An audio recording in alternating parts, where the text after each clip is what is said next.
Hi, my name is Charlie Digristina, and welcome to Cooking with Charlie.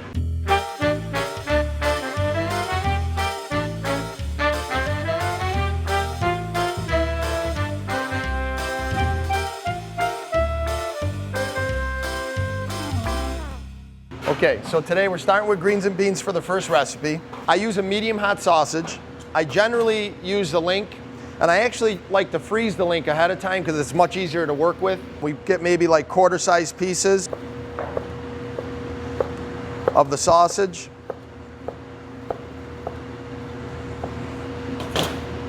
And then I had already had some cut up in here, as you can see.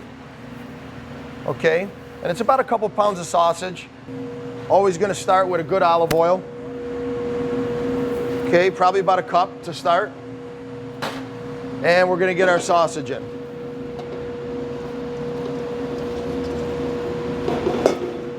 I like to cook this on a medium to high heat. I definitely want a lot of color, and I want a lot of pull, as much flavor as I can from the sausage before we add any other ingredients. You know, this is a good solid 5 minutes plus, and this is something that you want to stay on top of also. It's really not something you want to leave the stove, because obviously you don't want to overcook and char your sausage. I mean, you can use a Sicilian style sausage. You can actually use a turkey sausage as well. We're starting to get some good color on this. You can see we're getting some charring. We're going to add a little bit of garlic, okay? About a half a cup. We're going to let that garlic go for a little while, but we don't want to go too hard because we don't want to burn our garlic. Put a little bit of salt and pepper.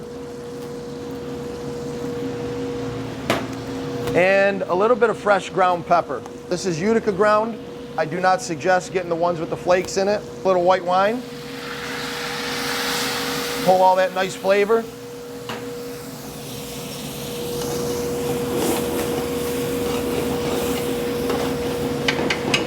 Actually, one thing too I forgot about is these wonderful crostinis here that I do.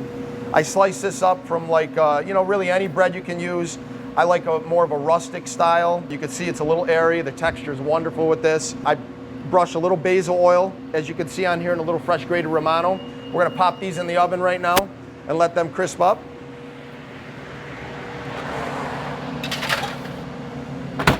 We'll come back to them. Our sausage is looking good.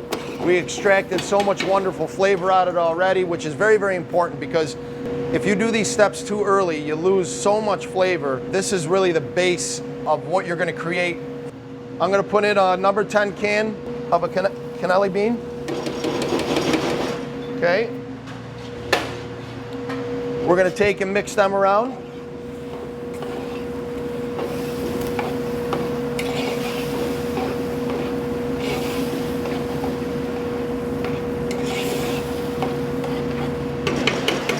You know, this is something that you can definitely prepare ahead of time. You can prep your sausage the day before. You know, you can wash up, which I'll show you the escarole in a second. All the items that go in here, you can do them the day before, and it would make it much easier for that day as well, especially if you're putting the sausage in the freezer for a little while, so it's easier to handle. So we're gonna get this brought up to a good temperature and let these items all cook together to pull all those wonderful flavors from the beans, the sausage, and the fresh garlic.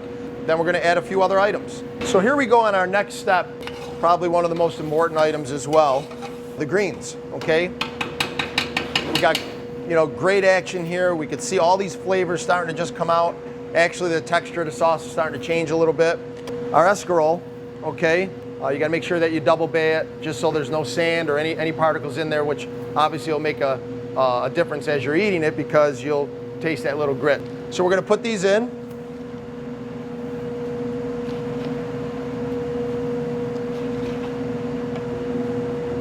And I prepped 3 heads. I'm probably gonna put about 2 in this batch right here. Chicken stock in with this as well. Probably a couple quarts would be good. You really wanna take your time with this. You wanna drop the heat down a little bit to a medium, maybe an hour at this point, and you're ready for a great dish. Okay, so our crostinis are done. Let's get these out of the oven. And as you can see, I like these on the hard side when I cook them a little long, and you'll understand once we start to dunk, and there ain't nothing like dunking, especially in greens and beans that we just created here for you today. All right, let's take our greens and beans over and get ready for a little sampling. We're going to stir this around really well.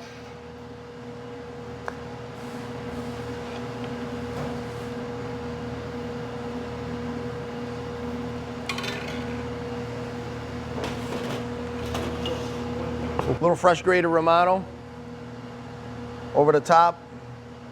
I'm a lover of this, so I'll always actually probably add it as I go along. And you know, even though the texture is hard on these now, you know, once you put it in there and you take a bite of this, well, fantastic. Greens and beans, simple, easy, wonderful. It's really important. Anything that you do in the kitchen, you do with love, and give it a try. Enjoy.